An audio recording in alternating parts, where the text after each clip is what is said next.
Bien, ahora tenemos nuestro transistor bipolar DJT polarizado en divisor de voltaje.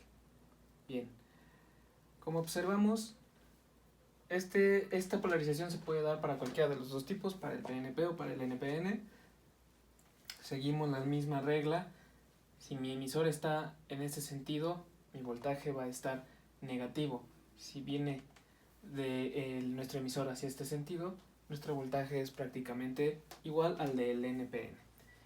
Bien, el procedimiento para redibujar el circuito y poder analizarlo como ya lo sabemos es el mismo para cualquiera de estos tres, el que sea que se nos presente. Ya el análisis cambiará un poco, como ya lo mostré, para cada uno, pero pues lo mínimo por la cuestión de los signos y demás. Pero nosotros vamos a observar que existe un ligero impedimento para poder analizarlo de manera instantánea. Por eso tenemos que hacer un divisor de voltaje. Ahorita se notará por qué se llama divisor de voltaje. En el redibujo es donde queda de manera más clara el por qué tenemos que operar, digámoslo así, el circuito un poco antes de empezar a analizar el transistor. Bien, este ejercicio ya tiene aquí unos datos establecidos, entonces, redibujando el circuito nos queda de esta manera. Puede ser un poco complicado de ver, entonces vamos. Observamos que la resistencia del emisor está totalmente idéntica.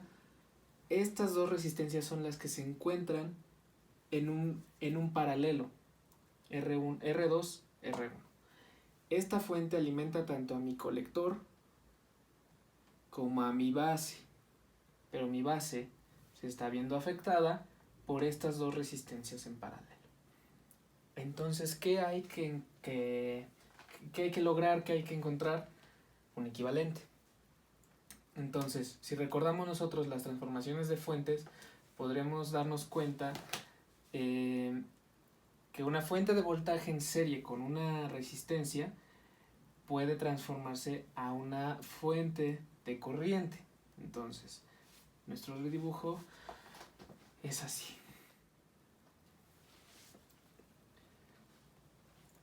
Bien, si no recuerdan, simplemente nosotros por ley de Ohm sabemos corriente es igual al voltaje entre resistencia, 10 entre 15 da 0.6 amperes, aproximadamente, digamos, 1 miliamper. Entonces, para no poner 0.6 miliamperes, 1 miliamper. Nuestra resistencia queda idéntica y todo lo demás sigue igual.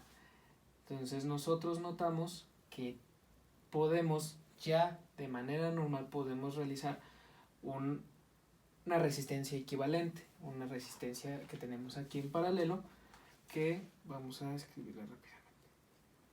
Son 15 kilos por 10 kilos sobre 15 masas, ¿no? Y esto es como resultado.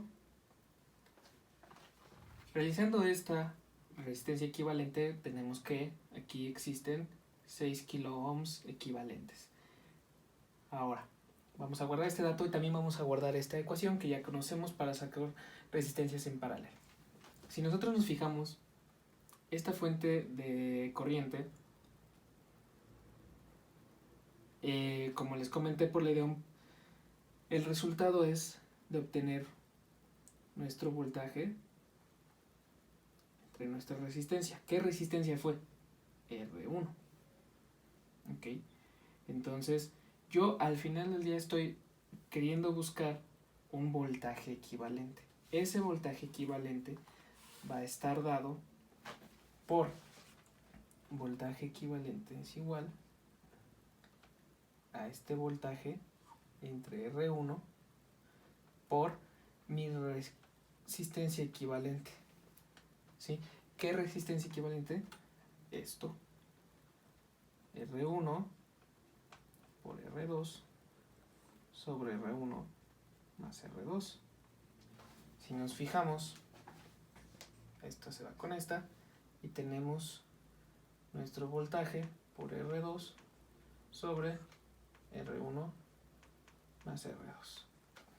Y ya está. como sabemos, esto es un divisor de voltaje, ¿no? Para obtener un voltaje equivalente, eso es lo que realizamos.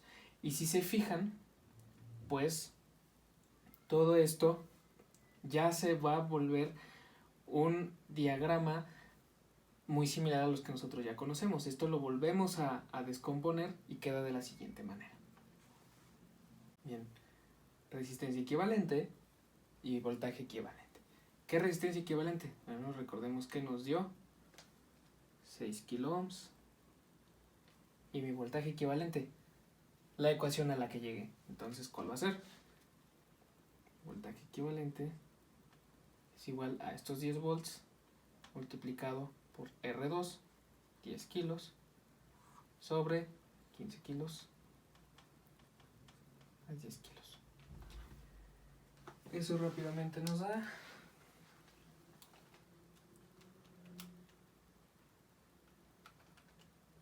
4 volts. Y ya está. Aquí tengo 4 volts de alimentación. Ahora, si ustedes recordarán, cuando se obtiene un voltaje equivalente y una resistencia equivalente, estamos hablando que eso también es conocido como un voltaje de Thevenin y una resistencia de Thevenin. Entonces, prácticamente utilizando ese método es como podemos resolver estas dos resistencias que entre comillas vuelven un poquito más complicado de operar al circuito, junto con el voltaje, que repartido en esa resistencia equivalente, por eso también se hace un cambio de voltaje. Y ya saben ustedes resolver este tipo de circuitos, pero este es el análisis que se sigue para la polarización por divisor de voltaje. Esto es lo que se tiene que hacer para poder analizar después el circuito con el transistor.